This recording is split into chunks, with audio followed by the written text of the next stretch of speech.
Hi hello ನಮಸ್ತೆ ಎಲ್ಲರಿಗೂ inform media ಜಗತ್ತು ಚಾನಲಿನ ಮತ್ತೊಂದು ವಿಡಿಯೋಗೆ ಸ್ವಾಗತ ಸುಸ್ವಾಗತ. ಸ್ನೇಹಿತರೆ, ಎಲ್ಲರೂ ಹೇಗಿದ್ದೀರಾ? ಎಲ್ಲರೂ ಚೆನ್ನಾಗಿದ್ದೀರಾ ಅಂದ್ಕೊಂಡಿದ್ದೀನಿ. ಹೋಪ್ ನಾನು ಕೂಡ ತುಂಬಾ ಚೆನ್ನಾಗಿದ್ದೀನಿ. ಎಲ್ಲರೂ ಚೆನ್ನಾಗಿದ್ದೀರಾ ಅಂದ್ಕೊಂಡು ಭಾವಿಸ್ಕೊಂಡು ಇವತ್ತಿನ ಒಂದು ವಿಡಿಯೋನ ಶುರು ಮಾಡಿಬಿಡೋಣ. ಇವತ್ತಿನ ಒಂದು ವಿಡಿಯೋದಲ್ಲಿ ಧನು ರಾಶಿಯವರಿಗೆ ಸ್ನೇಹಿತರೆ, ಯುಗಾದಿ ಅಮಾವಾಸ್ಯೆಯಿಂದ ಸಾಕಷ್ಟು ಬದಲಾವಣೆಯನ್ನು ನೋಡಲಿದ್ದೀರಿ ಅಂತಲೇ ಹೇಳ್ಬೋದು. ಹಾಗಿದ್ರೆ ಯುಗಾದಿ ಅಮಾವಾಸ್ಯೆಯಿಂದ ಏನೆಲ್ಲ ಬದಲಾವಣೆಯನ್ನು ನೋಡಲಿದ್ದೀರಿ, ಯಾವುದರ ಬಗ್ಗೆ ಮುನ್ನೆಚ್ಚರಿಕೆಗಳನ್ನು ತೆಗೆದುಕೊಳ್ಬೇಕು ಅನ್ನೋದನ್ನ ಇದೇ ವಿಡಿಯೋದಲ್ಲಿ ತಿಳಿಸ್ಕೊಡ್ತೀನಿ. ಇದನ್ನೆಲ್ಲ ಕಂಪ್ಲೀಟಾಗಿ ತಿಳ್ಕೋಬೇಕು, ಸಣ್ಣ ಪುಟ್ಟ ಪರಿಹಾರಗಳನ್ನೆಲ್ಲ ಫಾಲೋ ಮಾಡಬೇಕು ಅಂದರೆ ಎಲ್ಲೂ ಕೂಡ ವಿಡಿಯೋನ ಸ್ಕಿಪ್ ಮಾಡಬಾರ್ದು. ಅಂದರೆ ವಿಡಿಯೋನ ಕಟ್ ಮಾಡಿ ಓಡಿಸ್ಕೊಂಡು ಹೋಗಿ ನೋಡಿದ್ರೆ ಫುಲ್ ಇನ್ಫಾರ್ಮೇಷನ್ ಅರ್ಥ ಆಗಲ್ಲ. ಸೊ ಹಾಗಾಗಿ ಎಲ್ಲ ವಿಡಿಯೋದಲ್ಲೂ ತಿಳಿಸ್ತಾ ಇರ್ತೀನಿ. ಮೊದಲಿಂದ ಕೊನೆ ತನಕ ವಿಡಿಯೋನ ವಾಚ್ ಮಾಡಿ. ವಿಡಿಯೋದಲ್ಲಿ ಒಳ್ಳೆಯ ಮಾಹಿತಿ ಸಿಕ್ಕಿದ್ದಲ್ಲಿ ತಪ್ಪದೆ ವಿಡಿಯೋಗೊಂದು ಲೈಕ್ ಕೊಟ್ಟು ಇನ್ನೂ ನನ್ನ ಚಾನಲ್ನ ಸಬ್ಸ್ಕ್ರೈಬ್ ಮಾಡ್ಕೊಳ್ಳೋದನ್ನು ನೋಡ್ತಿದ್ದೆ ಇನ್ಫಾರ್ಮ್ ಮೀಡಿಯಾಗೆ ಸಬ್ಸ್ಕ್ರೈಬ್ ಆಗಿ ನಿಮ್ಮ ಅಭಿಪ್ರಾಯಗಳನ್ನು ಕಮೆಂಟ್ ಬಾಕ್ಸಲ್ಲಿ ತಿಳಿಸಬಹುದು. ಯಾರೆಲ್ಲ ಸಬ್ಸ್ಕ್ರೈಬ್ ಮಾಡಿಕೊಂಡು ಪ್ರತಿನಿತ್ಯ ವಿಡಿಯೋ ವಾಚ್ ಮಾಡ್ತಿದ್ದೀರಾ ಅಂಥವರಿಗೆ ಥ್ಯಾಂಕ್ ಯು ಸೋ ಮಚ್ ಅಂತ ಹೇಳ್ತಾ ವಿಡಿಯೋದ ಕಡೆ ಗಮನ ಕೊಟ್ಬಿಡೋಣ. ಹೌದು, ಒಂದೇ ದಿನ ಸ್ನೇಹಿತರೆ ಯುಗಾದಿ ಮತ್ತು ಯುಗಾದಿ ಅಮಾವಾಸ್ಯೆ ಬಿದ್ದಿದೆ. ಸಾಕಷ್ಟು ಜನರು ಕೇಳ್ತಾ ಇದ್ರ, ಅಮಾವಾಸ್ಯೆಯ ದಿನ ನಾವು ಪಿಂಡ ದಾನ ಮಾಡಬೇಕು, ತರ್ಪಣವನ್ನು ನೀಡಬೇಕು, ದಾನ ಧರ್ಮಗಳನ್ನು ಮಾಡಬೇಕು, ಪೂಜೆ ಪುನಸ್ಕಾರಗಳನ್ನು ಮಾಡಬೇಕು ಸ್ನೇಹಿತರೆ. ಸೊ ಇದರ ಬಗ್ಗೆ ನಾನು ತಿಳಿಸ್ಕೊಡ್ತಾ ಹೋಗ್ತೀನಿ, ನಿಮಗೂ ಕೂಡ ಕನ್ಫ್ಯೂಸ್ ಆಗೋದು ಬೇಡ. ಇನ್ನು ಯುಗಾದಿ ಅಮಾವಾಸ್ಯೆಯ ದಿನದಿಂದ ಏನೆಲ್ಲ ಅದೃಷ್ಟದ ಫಲಗಳನ್ನು ಧನುರಾಶಿಯವರು ನೋಡಲಿದ್ದೀರಿ, ನಿಮ್ಮ ವ್ಯಾಪಾರ ವ್ಯವಹಾರದಲ್ಲಿ, ಹಣಕಾಸಿನಲ್ಲಿ, ವೃತ್ತಿ ಜೀವನದಲ್ಲಿ, ಉದ್ಯೋಗದಲ್ಲಿ ಏನೆಲ್ಲ ಬದಲಾವಣೆಯನ್ನು ತೆಗೆದುಕೊಳ್ಬೇಕು, ಯಾವುದರ ಬಗ್ಗೆ ಮುನ್ನೆಚ್ಚರಿಕೆಗಳನ್ನು ತೆಗೆದುಕೊಳ್ಬೇಕು ಅನ್ನೋದನ್ನ ಒಟ್ಟಾರೆಯಾಗಿ ತಿಳಿಸ್ಕೊಡ್ತೀನಿ. ಎಲ್ಲೂ ಕೂಡ ವಿಡಿಯೋನ ಸ್ಕಿಪ್ ಮಾಡ್ದೇ ಕೊನೆ ತನಕ ವಾಚ್ ಮಾಡಿ. ವಿಡಿಯೋದಲ್ಲಿ ಒಳ್ಳೆಯ ಮಾಹಿತಿ ಸಿಕ್ಕಿದ್ದಲ್ಲಿ, ಈ ವಿಡಿಯೋ ಯೂಸ್ಫುಲ್ ಅನಿಸಿದ್ದಲ್ಲಿ ದಯವಿಟ್ಟು ನಿಮ್ಮ ಫ್ರೆಂಡ್ಗೆ ಮತ್ತು ನಿಮ್ಮ ಸ್ನೇಹಿತರಿಗೆ, ನಿಮ್ಮ ಹಿತೈಷಿಗಳಿಗೆ ಈ ವಿಡಿಯೋವನ್ನು ಶೇರ್ ಮಾಡಿ ಅಂತ ಹೇಳ್ತಾ ವಿಡಿಯೋದ ಕಡೆ ಗಮನ ಕೊಟ್ಬಿಡೋಣ. ಹೌದು, ಧನುರಾಶಿಯವರಿಗೆ ಮಾಸಿಕ ಭವಿಷ್ಯ ದ್ವಿತೀಯಾರ್ಧದಿಂದ ಸಾಕಷ್ಟು ಬದಲಾವಣೆಯನ್ನು ನೋಡಲಿದ್ದೀರಿ. ಯಾಕಂದರೆ ಗ್ರಹಗಳ ಸಂಚಾರ ಮತ್ತು ಗ್ರಹಗಳ ಸ್ಥಾನ ಬದಲಾವಣೆ, ಇದರ ಜೊತೆಗೆ ಆಗುವಂತಹ ಪ್ರಭಾವಗಳು ಒಟ್ಟಾರೆಯಾಗಿ ಹೇಳಬೇಕು ಅಂದರೆ ತಡೆಯಿಲ್ಲದ ಮುನ್ನಡೆ ಮತ್ತು ಕೌಟುಂಬಿಕ ಸೌಖ್ಯ ಅಂತಲೇ ಹೇಳ್ಬೋದು. ಧನುರಾಶಿಯವರಿಗೆ ಮಾರ್ಚ್ 2026 ಧನುರಾಶಿಯವರಿಗೆ ಅದ್ಭುತ ಶಕ್ತಿ ಮತ್ತು ಕಾರ್ಯಸಿದ್ಧಿಯ ತಿಂಗಳು. ನಿಮ್ಮ 3ನೇ ಮನೆಯು ಧೈರ್ಯ ಸ್ಥಾನ, ಮಂಗಳ ಮತ್ತು ರಾಹುವಿನ ಸಂಯೋಜನೆಯಿಂದ ಪ್ರಜ್ವಲಿಸುತ್ತಿದೆ. ಇದು ವ್ಯಾಪಾರ ವ್ಯವಹಾರ ಮತ್ತು ಸಂವಹನದಲ್ಲಿ ನಿಮ್ಮನ್ನು ನಿರ್ಭೀತಗೊಳಿಸುತ್ತದೆ. ಇತರರು ಕೈ ಹಾಕಲು ಹೆದರುವಂತಹ ಕೆಲಸಗಳನ್ನು ನೀವು ಲೀಲಾಜಾಲವಾಗಿ ಮಾಡಿ ಮುಗಿಸಲಿದ್ದೀರಿ ಧನುರಾಶಿಯವರು. ಅದೇ ಸಮಯದಲ್ಲಿ ಮಾರ್ಚ್ 18ರ ದಿನ ಸ್ನೇಹಿತರೆ ಅಮಾವಾಸ್ಯೆ ಇರುವ ಕಾರಣ 4ನೇ ಮನೆಯಲ್ಲಿ ಸುಖದ ಸ್ಥಾನದಲ್ಲಿ ಶುಕ್ರನ ಸಂಚಾರ. ಶುಕ್ರ ಉಚ್ಚನಾಗಿರುವುದರಿಂದ ಇದು ಜೀವನದಲ್ಲಿ ಐಷಾರಾಮಿ, ಆರಾಮ ಮತ್ತು ಹೊಸ ವಾಹನ ಯೋಗವನ್ನು, ಆಸ್ತಿಯನ್ನು ಖರೀದಿ ಮಾಡುವಂತಹ ಯೋಗ ಲಭಿಸಲಿದೆ. ಶನಿಯು ಸ್ವಲ್ಪ ಮಟ್ಟಿಗೆ ನಿರ್ಬಂಧಗಳನ್ನು ಏರಲು ಪ್ರಯತ್ನಿಸಿದರೂ ಶುಕ್ರನ ಬಲವು ನಿಮಗೆ ಸಂತೋಷವನ್ನು ನೀಡುತ್ತದೆ. 7ನೇ ಮನೆಯಲ್ಲಿರುವಂತಹ ಗುರುವು ನಿಮ್ಮ ಸಂಬಂಧಗಳನ್ನು ಕಾಪಾಡಲಿದ್ದಾನೆ ಅಂತಲೇ ಹೇಳಬಹುದು. ಇದು ಒಟ್ಟಾರೆಯಾಗಿ ಸಾಕಷ್ಟು ಬದಲಾವಣೆಯನ್ನು ಧನುರಾಶಿಯವರು ನೋಡಲಿದ್ದೀರಿ. ಹಾಗಿದ್ರೆ ಗ್ರಹಗಳ ಸಂಚಾರ ಧನುರಾಶಿಯವರಿಗೆ ಹೇಗಿರಲಿದೆ ಅಮಾವಾಸ್ಯೆಯ ದಿನದಿಂದ ಅಂದರೆ ನಮ್ಮ ಹಿಂದೂಗಳ ಪ್ರಕಾರ ಸ್ನೇಹಿತರೆ ಹೊಸ ವರ್ಷ ಅಂತಂದರೆ ಯುಗಾದಿಯ ಅಮಾವಾಸ್ಯೆಯ ದಿನದಿಂದ ಏನೆಲ್ಲ ಅದೃಷ್ಟದ ಫಲಗಳನ್ನು ಗಳಿಸಲಿದ್ದೀರಿ ಅಂದರೆ ಗ್ರಹಗಳ ಸಂಚಾರ. ಮೊದಲನೇದಾಗಿ ಗ್ರಹಗಳ ಸಂಚಾರ ಮತ್ತು ಗ್ರಹಗಳ ಸ್ಥಾನ ಬದಲಾವಣೆ, ಅದರಿಂದ ಆಗುವ ಪ್ರಭಾವ ಹೇಗಿರಲಿದೆ ಅಂದರೆ ಶುಕ್ರ 6 ಮತ್ತು 11ನೇ ಅಧಿಪತಿ, 4ನೇ ಮನೆಯಲ್ಲಿ ಉಚ್ಚ, ಮನೆಯಲ್ಲಿ ಐಷಾರಾಮಿ ವಾಹನವನ್ನು ಖರೀದಿ ಮಾಡುವಂತಹ ಯೋಗ ಮತ್ತು ತಾಯಿಯ ಸಂತೋಷ ಹೆಚ್ಚಾಗಲಿದೆ. ಈ ರೀತಿ ಪ್ರಭಾವವನ್ನು ಬೀರಲಿದೆ ಶುಕ್ರ ಗ್ರಹ. ಇನ್ನು ಮಂಗಳ 3ನೇ ಮನೆಯಲ್ಲಿ ಕುಂಭದಲ್ಲಿ ಸಂಚಾರವನ್ನು ಮಾಡಲಿದೆ. ಅಪ್ರತಿಮ ಧೈರ್ಯ, ಒಡ ಹುಟ್ಟಿದವರೊಂದಿಗೆ ಘರ್ಷಣೆ ಮತ್ತು ಕಿರು ಪ್ರಯಾಣ ಹೆಚ್ಚಾಗಲಿದೆ. ಇನ್ನು ರಾಹು 3ನೇ ಮನೆಯಲ್ಲಿ ಕುಂಭದಲ್ಲಿ ಸಂಚಾರವನ್ನು ಮಾಡಲಿದೆ. ಅಸಾಂಪ್ರದಾಯಿಕ ಸಂವಹನ ಮತ್ತು ಬೋಲ್ಡ್ ನಿರ್ಧಾರಗಳನ್ನು ತೆಗೆದುಕೊಳ್ಳಲಿದ್ದೀರಿ. ಇನ್ನು ಸೂರ್ಯ 3ನೇ ಮತ್ತು 4ನೇ ಮನೆಯಲ್ಲಿ ಸಂಚಾರವನ್ನು ಮಾಡಲಿದೆ ಸ್ನೇಹಿತರೆ. ಆತ್ಮವಿಶ್ವಾಸದಲ್ಲಿ ಹೆಚ್ಚಳ, ನಂತರ ಕೌಟುಂಬಿಕ ಒತ್ತಡ ಹೆಚ್ಚಾಗಲಿದೆ. ಇನ್ನು ಗುರು ನಿಮ್ಮ ರಾಶಿಯ ಅಧಿಪತಿ 7ನೇ ಮನೆಯಲ್ಲಿ ಮಿಥುನದಲ್ಲಿ ಸಂಚಾರವನ್ನು ಮಾಡಲಿದೆ. ಸಂಬಂಧಗಳಲ್ಲಿ ಸಾಮರಸ್ಯ ಮತ್ತು ವ್ಯಾಪಾರ ವ್ಯವಹಾರದಲ್ಲಿ ಅಭಿವೃದ್ಧಿಯನ್ನು ನೋಡಲಿದ್ದೀರಿ. ಇದು ಗ್ರಹಗಳ ಸಂಚಾರ ಮತ್ತು ಗ್ರಹಗಳ ಸ್ಥಾನ ಬದಲಾವಣೆ. ಇನ್ನು ಅಮಾವಾಸ್ಯೆಯ ದಿನ ಏನೆಲ್ಲ ಪರಿಹಾರಗಳನ್ನು ಮಾಡಬೇಕು, ಇನ್ನು ನಿಮ್ಮ ಹಣಕಾಸಿನ ಬಗ್ಗೆ ಏನೆಲ್ಲ ಅಭಿವೃದ್ಧಿಯನ್ನು ನೋಡಲಿದ್ದೀರಿ, ಯಾವುದರ ಬಗ್ಗೆ ಎಚ್ಚರಿಕೆ ವಹಿಸಬೇಕು, ಧನು ರಾಶಿಯವರನ್ನ ನೋಡ್ತಾ ಹೋಗೋಣ. ಮಾರ್ಚ್ 18ರಿಂದ ಆರ್ಥಿಕವಾಗಿ ಇದು ಆಸ್ತಿಗಳ ಮೇಲೆ ಹೂಡಿಕೆ ಮಾಡುವಂತಹ ತಿಂಗಳು. 4ನೇ ಮನೆಯ ಉಚ್ಚ ಶುಕ್ರನು ಹೊಸ ಕಾರು ಖರೀದಿ, ಮನೆ ನವೀಕರಣ ಅಥವಾ ದುಬಾರಿ ಪೀಠೋಪಕರಣಗಳ ಖರೀದಿಯನ್ನು ಸೂಚಿಸುತ್ತಿದ್ದಾನೆ. ನಿಮ್ಮ ಜೀವನ ಶೈಲಿಯನ್ನು ಸುಧಾರಿಸಲು ನೀವು ಹಣ ವ್ಯಯಿಸುವಿರಿ ಸ್ನೇಹಿತರೆ. ಗುರು ಗ್ರಹವು 11ನೇ ಮನೆಯಲ್ಲಿ ಲಾಭದ ಸ್ಥಾನದಲ್ಲಿ ನೋಡುವುದರಿಂದ ಆದಾಯದ ಅರಿವು ಸ್ಥಿರವಾಗಿರುತ್ತದೆ. ಆನ್ಲೈನ್ ವ್ಯವಹಾರ ಅಥವಾ ಕಮಿಷನ್ ಆಧಾರಿತ ಕೆಲಸಗಳಿಂದ ಹೆಚ್ಚಿನ ಲಾಭ ಸಿಗಲಿದೆ. ಆದರೆ ನೆರೆಹೊರೆಯವರು ಅಥವಾ ಸಂಬಂಧಿಕರ ಮುಂದೆ ಆಡಂಬರವನ್ನು ಪ್ರದರ್ಶಿಸಲು ಹಣದುಂದು ವೆಚ್ಚವನ್ನು ಮಾಡಬೇಡಿ. ಇದರಿಂದ ಕೆಟ್ಟ ದೃಷ್ಟಿಯಿಂದಲೂ ಕೂಡ ಹಣಕಾಸಿನಲ್ಲಿ ಮುಂದಿನ ದಿನಗಳಲ್ಲಿ ಎದುರಾಗಲಿದೆ ಸಮಸ್ಯೆಗಳು. ಸೊ ಆಡಂಬರ ಜೀವನ ಬೇಡ, ಬೇರೆಯವರಿಗೆ ನಾವು ತೋರಿಸೋಕ್ಕೋಗಿ ನಾವೇ ಆ ಹಳ್ಳಕ್ಕೆ ಬೀಳೋದಂತೂ ಬೇಡ.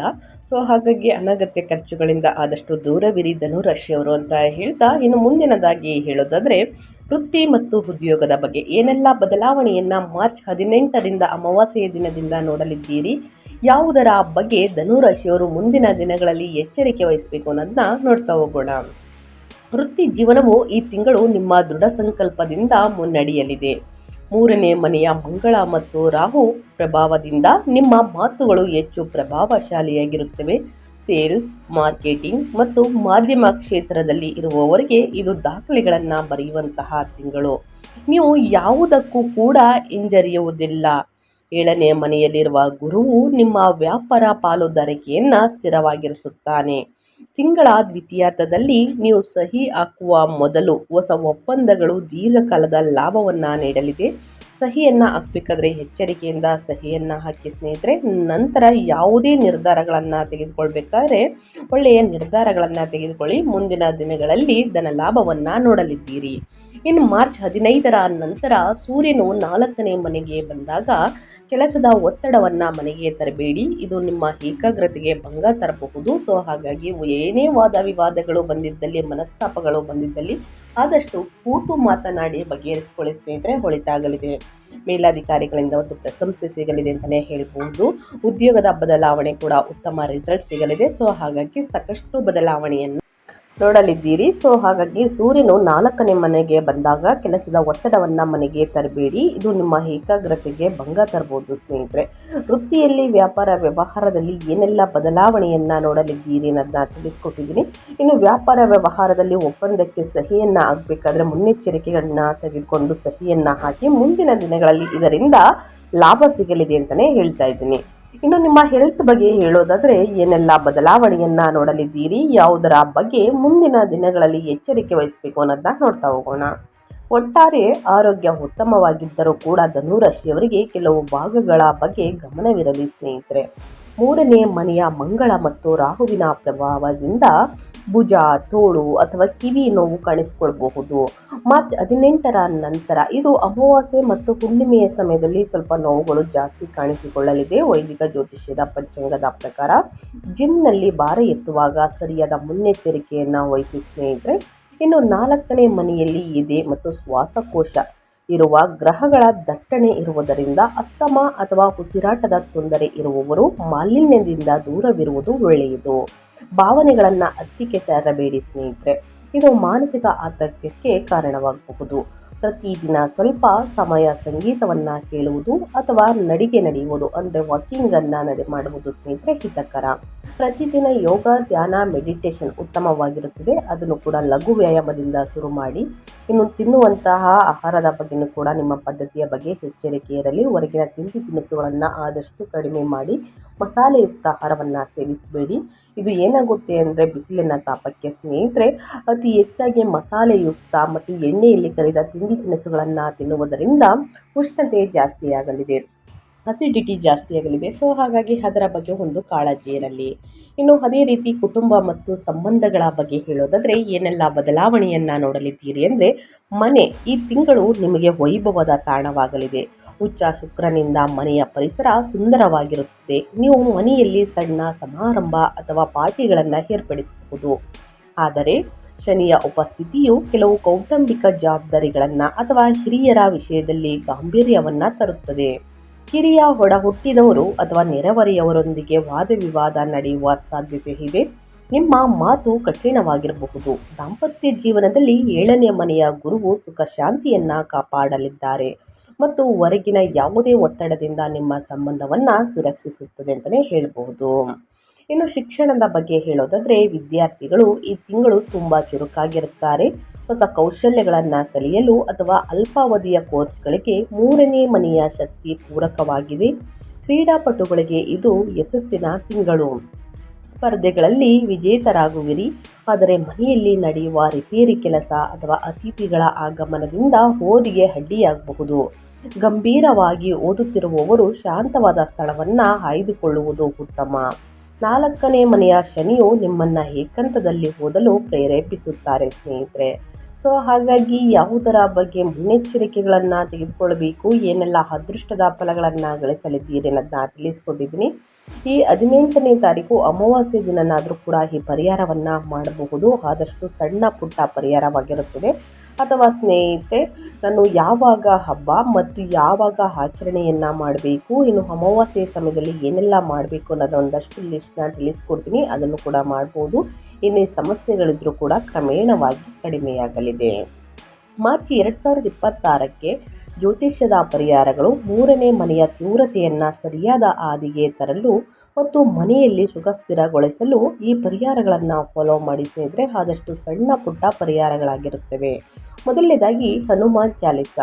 3ನೇ ಮನೆಯ ಮಂಗಳ ಮತ್ತು ರಾಹು ಶಕ್ತಿಯನ್ನು ನಿಯಂತ್ರಿಸಲು ಇದು ಅತ್ಯಗತ್ಯ. ಪ್ರತಿದಿನ ಪಠಿಸುವುದರಿಂದ ನಿಮ್ಮ ಧೈರ್ಯವು ಕೂಡ ಸತ್ಕಾರ್ಯಗಳಿಗೆ ಬಳಕೆಯಾಗುತ್ತದೆ.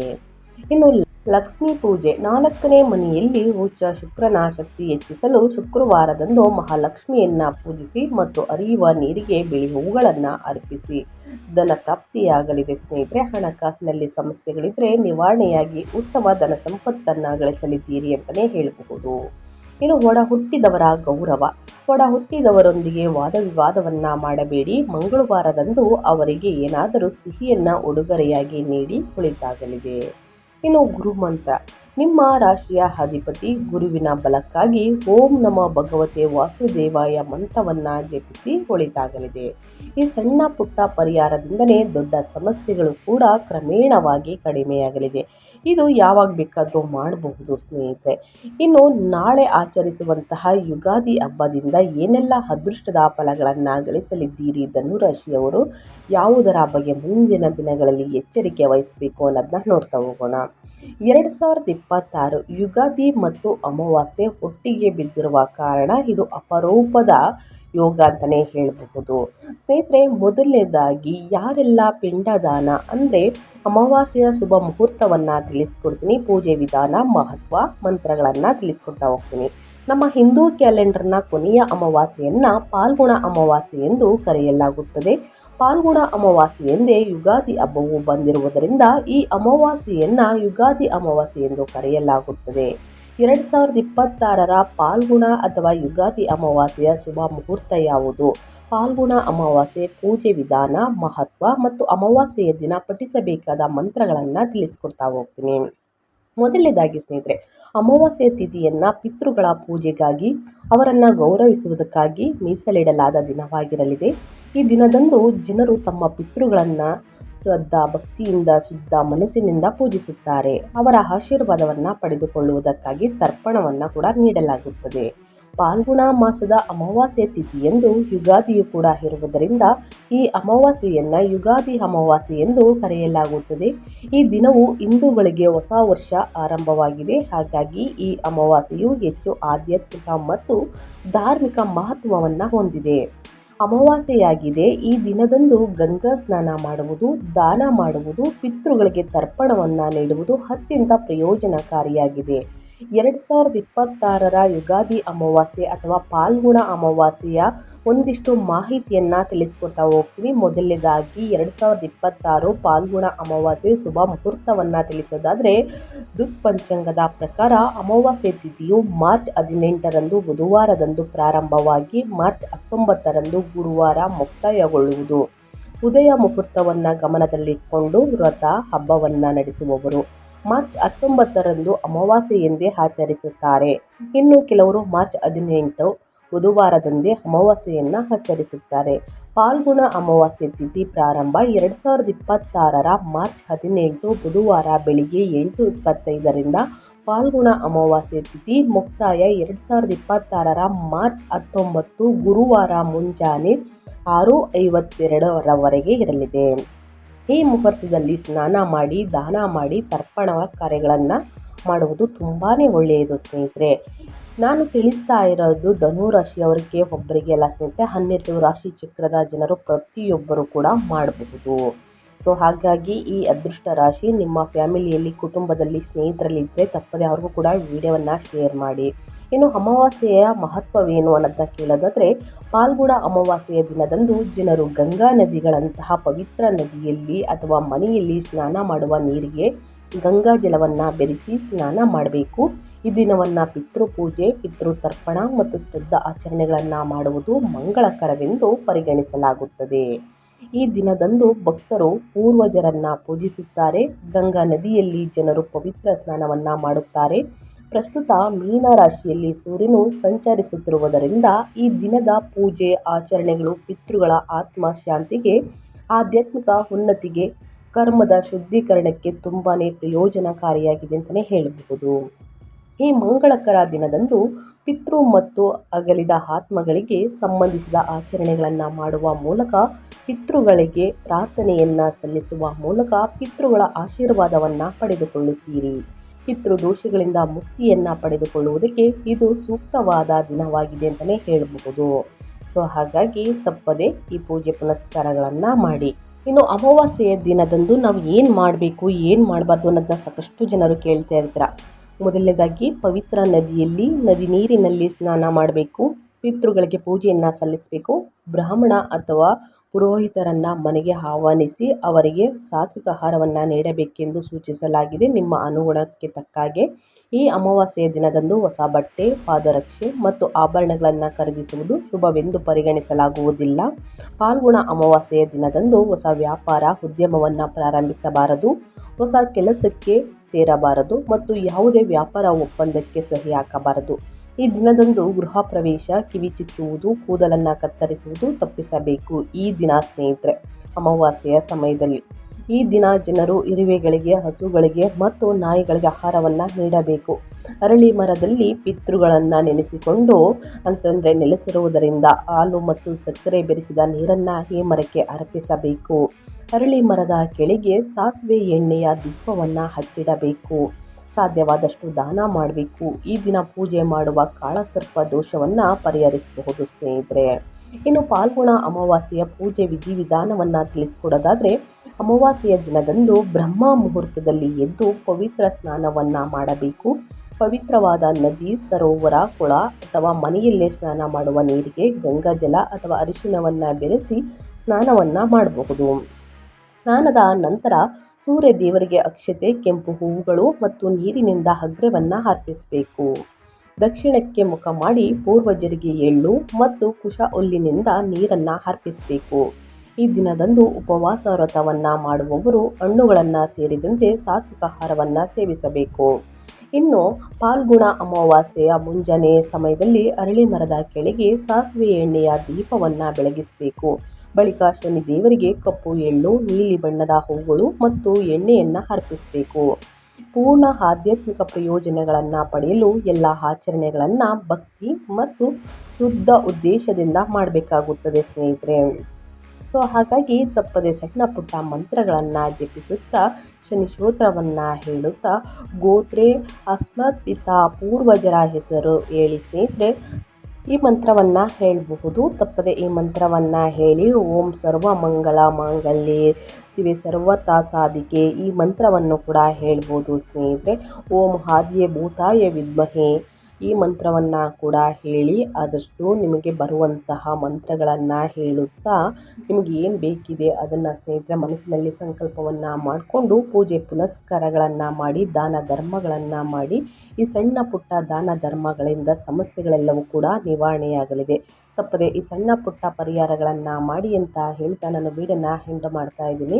ದಯವಿಟ್ಟು ಇವತ್ತಿನ ಒಂದು ವಿಡಿಯೋದಲ್ಲಿ ಒಳ್ಳೆಯ ಮಾಹಿತಿ ಸಿಕ್ಕಿದ್ದಲ್ಲಿ ಧನುರಾಶಿಯವರಿಗೆ ಈ ವಿಡಿಯೋ ಯೂಸ್ಫುಲ್ ಅನಿಸಿದ್ದಲ್ಲಿ ವಿಡಿಯೋಗೆ ಲೈಕ್ ಮಾಡಿ, ಕಮೆಂಟ್ ಮಾಡಿ, ನಿಮ್ಮ ಅಭಿಪ್ರಾಯವನ್ನು ತಿಳಿಸಿ ಅಂತ ಹೇಳ್ತಾ ನಿಮಗೂ ಮತ್ತು ನಿಮ್ಮ ಕುಟುಂಬಕ್ಕೆ ತುಂಬಾ ಒಳ್ಳೆಯದಾಗಲಿ. ಶನಿದೇವರ ಆಶೀರ್ವಾದ, ಶಿವನ ಅನುಗ್ರಹ ನಿಮ್ಮ ಮೇಲಿರಲಿ.